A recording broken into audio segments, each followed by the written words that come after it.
Hey guys, so here we go. We're on week 1, day 3. I'm going to read section 2, the Ionian Revolts. So if you don't have your social studies packet, make sure you get that. Grab a pen or pencil or something to underline. This is a shorter section, so it might be a little harder to find five facts to write down. But if you follow along with me while I'm reading, so make sure you grab what you need. Go ahead and pause the video.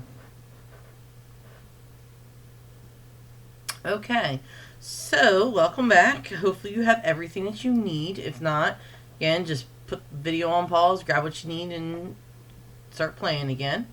So section 2, the Ionian Revolts.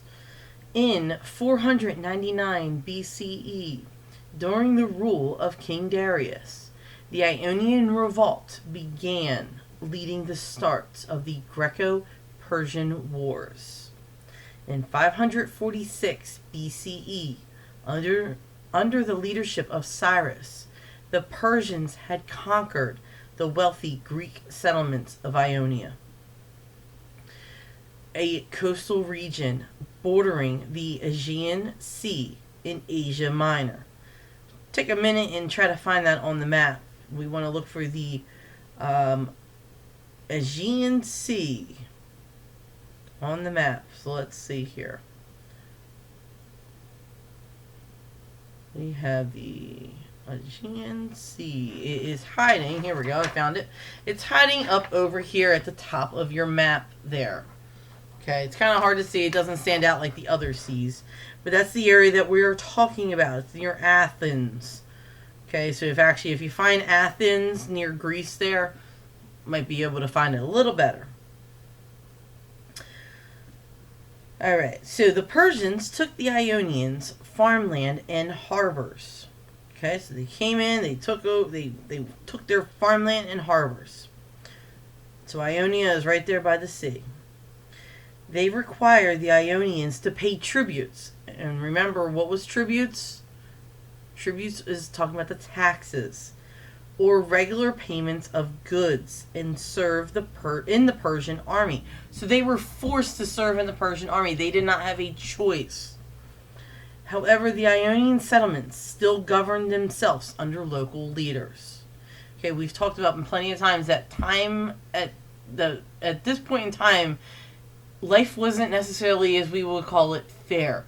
You were forced to do something, you did it. It's not that you put up an argument or a battle over it because you knew what would happen. You'd be killed. Okay?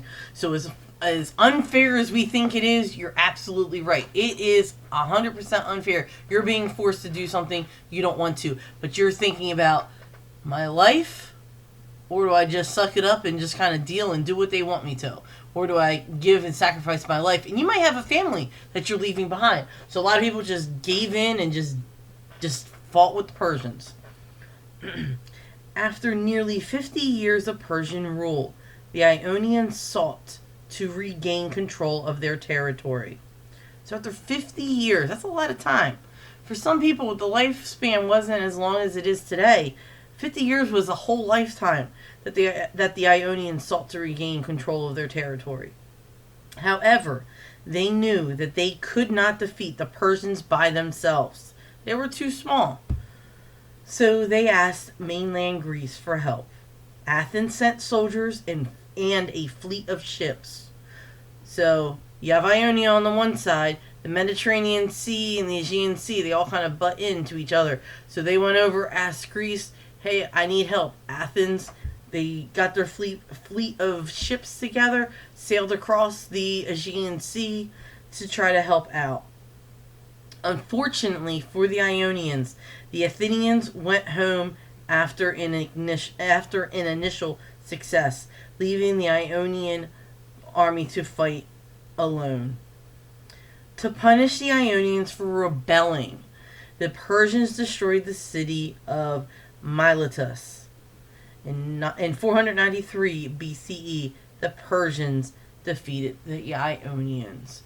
So unfortunately for the Ionians, they were not too successful in fighting back on the Persians because they were so small. Okay, the Athens, they did their thing and they left. but the Ionians were left of battle on their own.